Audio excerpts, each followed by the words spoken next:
اللہ الذی رفع السماوات بغیر عمد، اللہ ہی ہے جس نے آسمان کو بلند کیا ہے بغیر کسی ستونوں کے، ترونہا کہ جن کو تم دیکھ سکو۔ دو معنی ہو سکتے ہیں کہ یہ آسمان ایسے ستونوں کے اوپر بلند ہے جنہیں تم دیکھ نہیں سکتے، اور یہ معنی بھی درست ہے کہ یہ آسمان بغیر ستونوں کے بنایا گیا ہے، بغیر ایسے ستونوں کے کہ جو تمہیں نظر آئیں،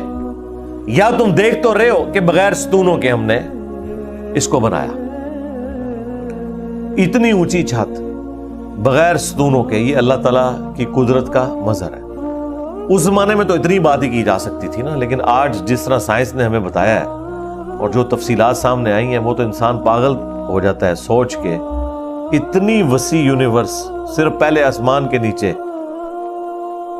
کہ اس کی وسعت کا اندازہ لگانا ہی ناممکنات میں سے ہے، اور اندازہ لگا کہ آپ سائڈ پہ ہوں گے، تھوڑی دیر بعد وہ اس سے بھی زیادہ ایکسپینڈ کر چکی ہوگی، یونیورس ایکسپینڈ کر رہی ہے۔ ثم استوى علی العرش، اس کے بعد اللہ تعالیٰ نے عرش پر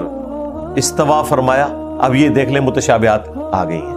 اللہ عرش پر مستوی ہوا۔ اب یہ اللہ کے سوا کسی اور ہستی کے لیے ہوتا نا تو ہم کہتے کہ وہ تخت پر بیٹھ گیا، لیکن اب عربی زبان کی وکیبلری کا بھی ایشو ہے، انسان کی زبان جو ہے بہرحال اس کی حدود ہے، تو یہاں پہ ہم ترجمہ کیا کرتے ہیں، اللہ تعالیٰ اپنے عرش پر مستوی ہوا، اس لفظ کو استوائی رہنے دیتے ہیں جیسا کہ اس کی شان کے لائق ہے۔ اس کا وہ تخت حکومت ہے، اس کا اپنے تخت حکومت پر متمکن ہونا اس طرح نہیں ہے جیسے کوئی بادشاہ کسی تخت کے اوپر یا کوئی پرائم منسٹر یا پریزیڈنٹ کسی کرسی کے اوپر بیٹھتا ہے، کیونکہ یہ پھر مثال ہو جائے گی، اور قرآن میں واضح ہے لیس کمثلہ شیء، اللہ کی مثل کوئی شے ہو نہیں سکتی۔ وسخر الشمس والقمر، اور اسی نے پابند کیا ہے سورج کو بھی اور چاند کو بھی،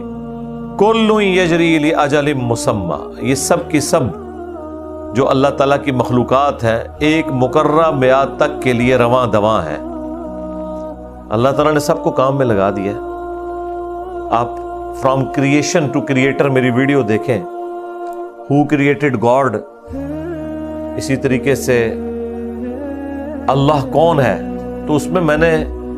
پوری کائنات کا تعارف کروایا ہے۔ انسان پاگل ہو جاتا ہے کہ اللہ تعالیٰ نے ان ساری کی ساری چیزوں کو نہ صرف پیدا فرمایا بلکہ کام میں بھی لگا دیا ہے، ہر چیز کو حرکت میں لگایا ہوا ہے، اور اتنی مشکل وہ حرکات ہیں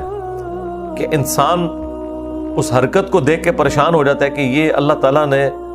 کس طریقے سے اس چیز کو مینیج کیا ہوا ہے۔ یعنی آپ دیکھیں کہ زمین جو ہے وہ سورج کے گرد بھی چکر کاٹ رہی ہے، اور اپنے محور کے گرد بھی ساتھ پیرلل میں گھوم رہی ہے، اور پھر